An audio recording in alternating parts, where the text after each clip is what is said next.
Well, here we go again. This is Carnsew. I'll just show you this here little thing if it stays still a bit. This is an aerial view of Carnsew Pool. Now this is Carnsew as we see it now. The tide's coming in. All this was built for sluicing from 1834. And I know it's a modern bridge there, but it wasn't like that in 1834, I assure you. But because the Cornish Copper Company had sluicing gates over on their premises over by the East Quay, etc., they were sluicing out the sand, and of course he was then blocking up Henry Harvey's the South Quay here, where he was building ships. So he had this here built in 1834. And they had a bit of a celebration 27th of December 1834 down what was the White Hart. Down was the White Hart in Hale, Henry Harvey, all the engineers and the captains and all those that were had built the Carnsew Quay at quite an expense really in them days, but so that's what they did. And then of course they got a sluice gates up here as well coming in.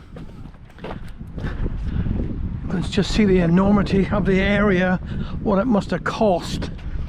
And of course sluicing finished in I'm going to say the early 1970s. I think about 1971, 1972 the main sluicing finished anyhow.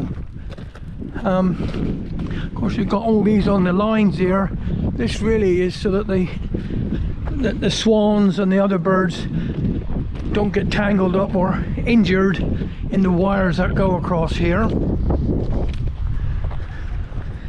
I mean, it's been done up since 1834, but of course this is all, like I said, we've got the Asda Superstore there now, as I was talking about yesterday, but it's just been here almost 200 years. It's incredible really to think how all this went.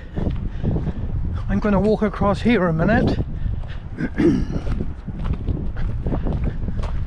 We'll have a look over this one.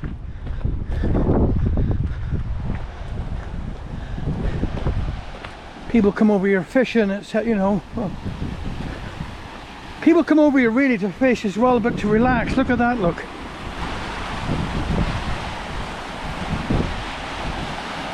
And of course it was so important they needed this the Second World War, because when they built what we call the GC3, which I'll talk about again, was built over there on the North Quay, and they needed up to 2 million gallons an hour to go through to get the ethyl dibromide, which was an additive that went into our airplanes, our jet planes, etc., so that they were more fuel efficient and a bit faster, I believe.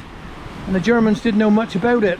We always thought it was a lipstick factory, but I'm led to believe now it certainly was not making lipstick, not top secret anyhow. So this is the other side of it.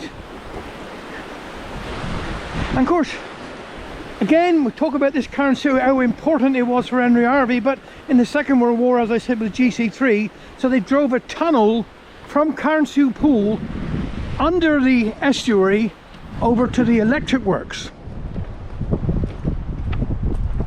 Just have a look here, because we're quite a important fishing going on here now.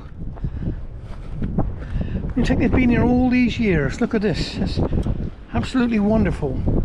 I won't get too near because I'm not a swimmer, so I can't get too close. Right, I'll turn them off for a minute. I'm just going to walk out